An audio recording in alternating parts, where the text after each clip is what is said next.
Shalom, salam sejahtera buat saudara semua dimanapun saudara berada. Damai sejahtera dan sukacita oleh Roh Kudus melimpah senantiasa dalam hati dan kehidupan saudara semua. Renungan pada saat ini adalah tentang hidup dalam kasih karunia. Dalam Roma pasal 6 ayat 15 tertulis, "Jadi bagaimana? Apakah kita akan berbuat dosa karena kita tidak berada di bawah hukum Taurat, tetapi di bawah kasih karunia? Sekali-kali tidak." Saudara yang terkasih, kita semua yang percaya kepada Tuhan Yesus Kristus telah menerima kasih karunia yang begitu luar biasa besar. Oleh kasih karunia-Nya kita diampuni dan dilayakkan menjadi anak-anak Allah yang hidup.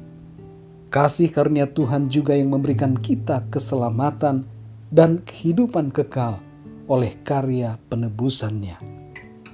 Makna dari kasih karunia adalah sesuatu yang sangat berharga yang diberikan kepada kita dengan cuma-cuma, meskipun kita tidak layak untuk menerimanya. Kita yang berdosa ini telah mendapat kasih karunia di mata Allah. Sama prinsipnya dengan Nuh yang mendapat kasih karunia di mata Tuhan, sehingga ia dan keluarganya dapat luput dari air bah dan tetap hidup. Ada satu pertanyaan penting yang perlu sekali kita ketahui jawabannya sehubungan dengan kasih karunia ini.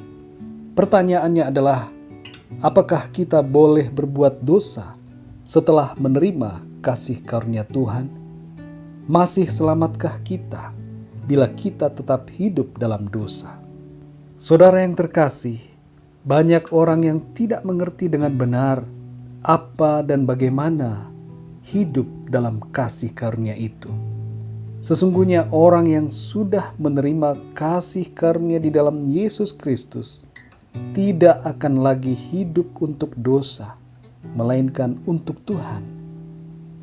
Ini terjadi secara otomatis oleh karya Roh Kudus, di mana hati dan kerinduan kita hanya untuk menyenangkan Tuhan yang telah menebus dan membebaskan diri kita dari perbudakan dosa.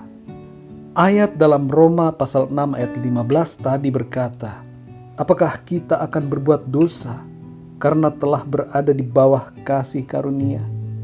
Sekali-kali tidak. Hidup dalam kasih karunia Allah bukanlah kesempatan untuk berbuat dosa.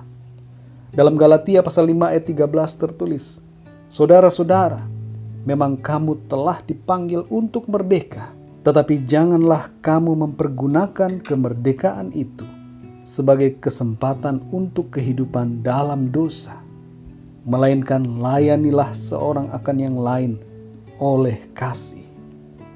Saudara, bila kita masih gemar berbuat dosa, maka itu menandakan bahwa kita belum dibaharui dan kita tidak hidup selaras dengan kasih karunia Allah.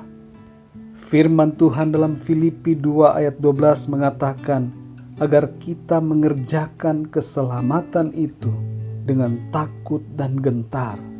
Artinya saudara, bahwa kita harus hidup dalam ketaatan kepada Tuhan.